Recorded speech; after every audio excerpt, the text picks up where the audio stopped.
Some things happen in life, and in that moment they seem so ordinary. But later you realize that was the exact moment everything began. Anthony, at 61 years old, was a kind man who always took care of the people he valued. When he invited his beloved nephew Eric to stay at our home, I never could have imagined how much my life was about to change.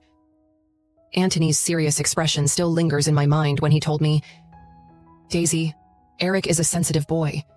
You know he has trouble sleeping at night. Take good care of him, okay? He needs to get himself together before starting university." But how could I have known that we'd finally get the call about the house we've been waiting for, and that Anthony would leave for 3 days to check it out, leaving me alone with Eric? Eric, at 20 years old, was no longer a boy. His tall frame, broad shoulders, and mature appearance made that clear. But to Anthony, he was still just his little nephew. As for me, I had always felt a strange warmth and a faint excitement around Eric. No matter how hard I tried to suppress it, there was always something about our interactions. But this time, the thought of being alone with him for 3 days both excited and unsettled me. As Anthony got into the car, he looked back at me one last time. "3 days will go by in no time," he said. But little did I know those 3 days would completely turn my world upside down. Eric quietly walked over to me, adjusting the strap of his bag on his shoulder. When our eyes met, he gave me that same mischievous yet sincere smile he always had. "Looks like it's just the two of us now," he said, his voice relaxed but with an undeniable depth. At that moment, I felt a strange excitement. Eric had grown up, matured. But being alone with him? This was entirely different. I couldn't have predicted what would happen that night, but one thing is certain. It was a night I will never forget. That's when it all began. And that's how our story starts. Stay tuned, because this is a tale that will truly surprise you. As the morning light filtered into the house, I was busy preparing breakfast in the kitchen. After Anthony had left, the house felt strangely quiet and peaceful. But the silence didn't last long. I heard the sound of footsteps on the stairs, signaling that Eric was awake. He appeared at the doorway wearing a casual t-shirt and with his hair slightly messy. He looked both warm and effortlessly striking. "Good morning, Daisy," he said, his voice carrying a soft tone. His eyes met mine directly, and a faint smile played on his lips. "It smells amazing in here. What are you making?" Before I could respond, he walked closer and lightly placed his hand on my waist, leaning in slightly. "Smells delicious," he added, his tone playful but genuinely warm. That unexpected touch startled me, but not in an unpleasant way. It felt strangely natural. "Just a classic breakfast," I said, trying to steady my voice to hide the tremble. "Do you want some?" "I'll eat whatever you make," he said, his eyes subtly scanning me. At that moment, it felt like he wasn't just in the kitchen. He was completely focused on me. When we sat down at the breakfast table, the space between us felt smaller somehow. Eric spoke in his usual laid-back manner, but there was a different undertone to his words this time. "You know, Daisy, you're incredibly attractive for your age," he said suddenly. His words were so direct and unexpected that I had to set my fork down on the table. "I mean, really, you're the most striking person around my uncle." "Eric, you shouldn't say things like that," I said, laughing softly, though I could feel my face flush. "Thank you, but you're exaggerating a little." "I'm not exaggerating," he said, his eyes scanning me slowly. "If I were in my uncle's place, I wouldn't leave you alone for even a second." I was at a loss for words. Desperate to change the subject, I stood up quickly and started gathering the empty plates. Eric leaned back in his chair, his gaze never leaving me. He was watching every small movement I made with an intensity that made my heart race. "We should celebrate," he said suddenly, breaking the silence.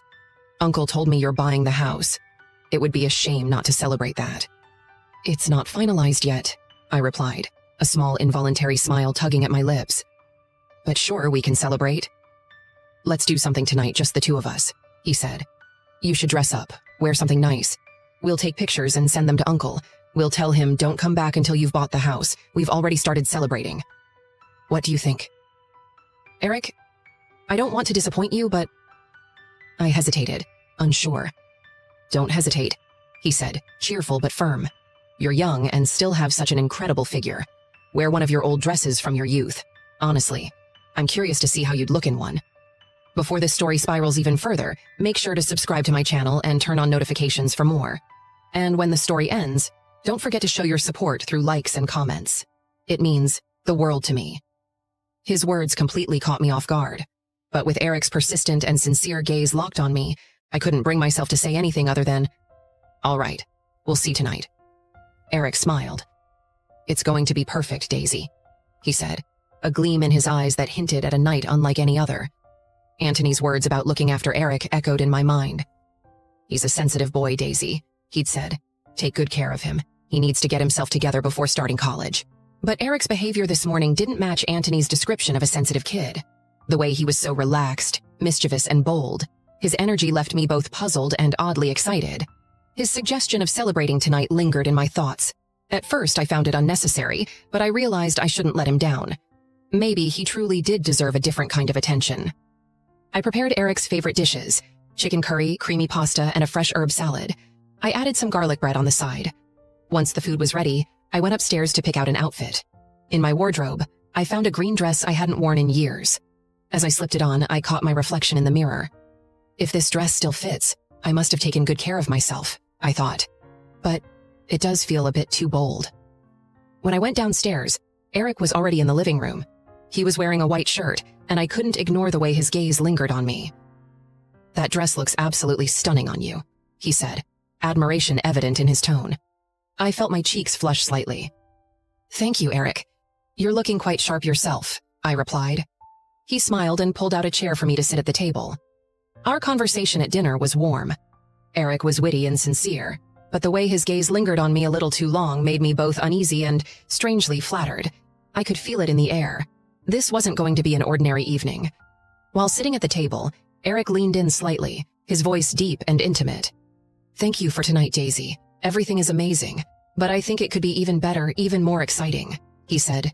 His eyes locked onto mine, and there was something in his look I couldn't quite describe. A longing, a desire. His words and tone left me flustered, unsure of how to respond. I could feel the heat rising to my cheeks as I forced a nervous smile. Noticing my unease, Eric grinned, attempting to lighten the mood. "Let's call Uncle," he said suddenly, pulling out his phone. Before I could react, he was behind my chair, his hands resting lightly on my shoulders. The warmth of his touch sent a shiver through me, making my heart race. His breath, close to my ear, was almost tangible. When Anthony's face appeared on the screen, Eric immediately started talking with an upbeat tone. "Uncle, we've already started celebrating," he said. He turned the camera to the table, showcasing the beautifully set meal. That's when I realized I was in the frame too, with Eric standing right behind me, his hands still on my shoulders, his face close to mine. Anthony chuckled, his voice full of delight. "So you're saying I shouldn't come back until I've bought the house, huh?" "Exactly," Eric replied, leaning in just a little closer to me. I could feel his fingers brushing slightly against my shoulders. I wanted to step away from the camera, but I didn't want to ruin Anthony's happiness. All right, Anthony said, laughing. "I'll check out the house and head back as soon as I can. You two keep enjoying yourselves." As Eric ended the call, I let out a deep breath, though it did nothing to calm the storm of emotions swirling inside me. I thought back to Eric's previous visits, how he had always seemed a bit mischievous yet endearing. But this time, he was different. His boldness and charm were impossible to ignore, and they were stirring feelings in me I couldn't fully understand. I found myself comparing this to my marriage with Anthony. How long had it been since he'd really seen me, paid attention to me? Lately, his focus was entirely on work, leaving me feeling invisible. And now, with just a few moments of Eric's attention, I realized how deeply I missed feeling desired, seen, and alive. Lost in my thoughts, I didn't notice Eric getting up until he moved to the corner of the living room. He connected his phone to the speaker and started playing a soft, romantic song. In the dim light, I watched as he turned back to me, his expression calm yet determined. Taking a step closer, he extended his hand toward me. "Daisy, would you dance with me?" His voice was gentle but undeniably persuasive. His request caught me off guard and my heart pounded in my chest. "Eric, are you sure?" I asked, my voice barely more than a whisper. He smiled, his hand moving a little closer. "I'm sure. It's just a dance, Daisy. Don't you think we deserve a little fun tonight?" At that moment, all the confusion in my mind and the turmoil in my heart gave way to something entirely different. I couldn't resist Eric's outstretched hand. As I placed my hand in his, a spark ignited within me the moment his warmth touched my skin. Eric gently guided me to the center of the living room. One hand rested on my waist while the other held mine softly. Then he switched off the lights, leaving only the flickering glow of the candles he had lit on the table. The warm light danced across the room, making the atmosphere feel almost magical. The music video playing on the TV added a rhythmic ambiance, pulling us further into the moment. We began to dance. Eric's hands tightened slightly on my waist, and I could feel my heart pounding with every step. When I tilted my head to look at him, his gaze was locked on me, filled with passion and determination. That look, it unraveled something deep within me, shaking me to my core. As we moved together, the space between us seemed to vanish. Eric's face drew closer, his breath brushing against my skin. The physical closeness intensified the forbidden pull between us. Any resistance I thought I had crumbled entirely in that moment. As we swayed to the music, Eric leaned down slightly, his voice a soft whisper in my ear. "I can feel the youth and desire inside you, Daisy. I see it in your eyes, that need to escape this monotonous life, even just for a moment. But you don't realize. The longing of that young woman inside you radiates through your body, keeping you forever young." His tone was gentle, yet filled with a conviction that cut through me. His words sent waves of excitement and chaos crashing through me. My heart raced, and my breaths quickened. I was trying to fight off what he was awakening inside me, but I was losing. "Eric, what are you doing to me?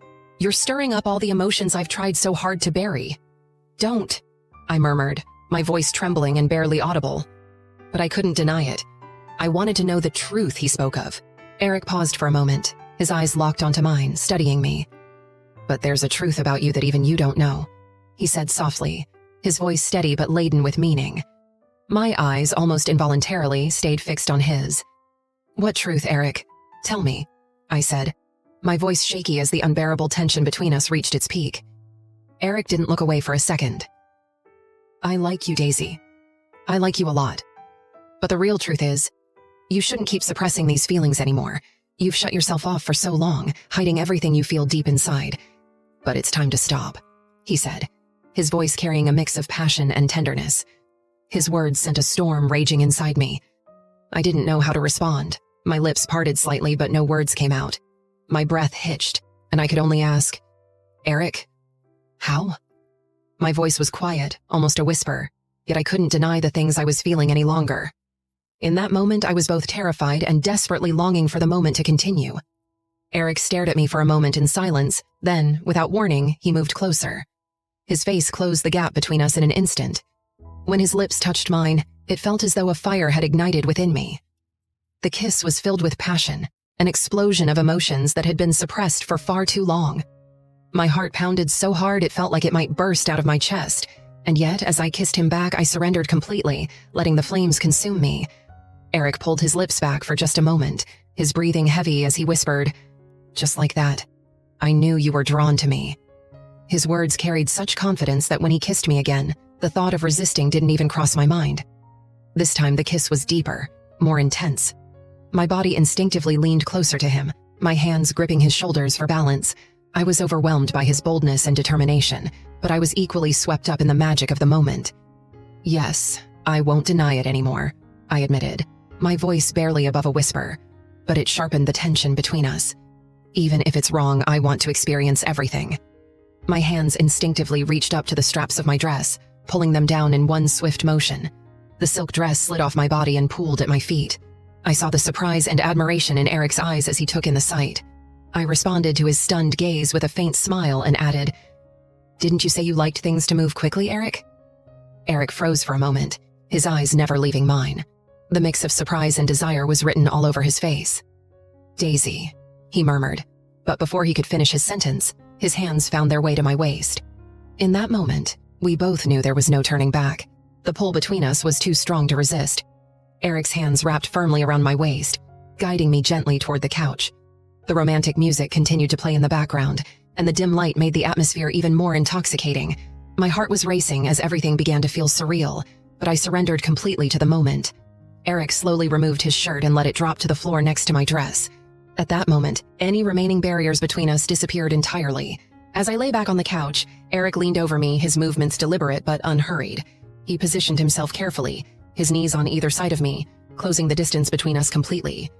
Our breaths intertwined, close enough to feel every exhale. My eyes locked onto his, drawn to the raw desire and determination that burned within them. His warmth and presence seeped into every part of me. When his breath brushed lightly against my neck, I shivered with anticipation. "Are you ready?" he whispered, his voice low and intense. His gaze bore into mine, filled with both longing and certainty, as though he was sealing the beginning of something that couldn't be undone. My lips parted a bit, and I tried to steady my breathing as I looked at him. My heart was pounding like crazy, my thoughts all over the place, but I was totally sucked in by the intensity of the moment. "Yeah," I whispered, not even trying to hide the excitement in my voice. In that moment, I felt something inside me and I knew that everything was going to change, and there was no going back. Eric's moves were getting faster. At that moment, I was damn sure he liked keeping things quick. Once it all started speeding up, my body just reacted on its own. My legs, which I'd practically forgotten, started trembling and tensing up, and then Eric looked at me. "I love how fast this is," he said, flashing me a grin. Then he reached out and fixed my hair. When the music ended and another track kicked in, it cranked my excitement up another notch. Eric was drenched in sweat, and so was I. It felt like I was 25 again.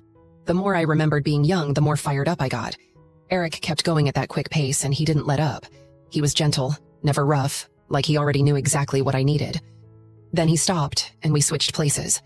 I ended up on top, looking right down at Eric's face. I started moving faster. Eric was breathing hard, and I could hear his voice trembling as he said, "I'm even more in awe of your energy right now." And then his whole body started shaking, and he finally let himself go. I reached out and grabbed his hand. "Come on," I whispered gently. "Let's hit the bed." Eric got up slow and steady, then walked with me to the bedroom. Once we stepped into that space lit only by dim candlelight, a calm, peaceful vibe kinda wrapped us up. We lay down together on the bed. Eric wrapped his arm around my waist and pulled me closer.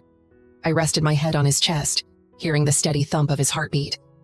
In that moment, everything else felt so far away. All I cared about was the comfort of being right there beside him. Right before my eyes shut, I started thinking about Anthony coming back.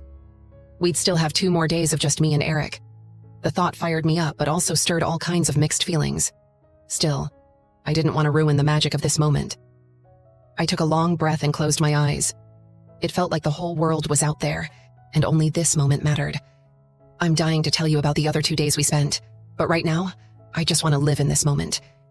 You better stick around for the rest, because this story's not ending here. Stay tuned. If you've made it this far, I know my stories hit you deep. There's so much more to share, and you definitely don't want to miss a thing. So don't forget to smash that follow button, turn on notifications, and drop a comment about this story.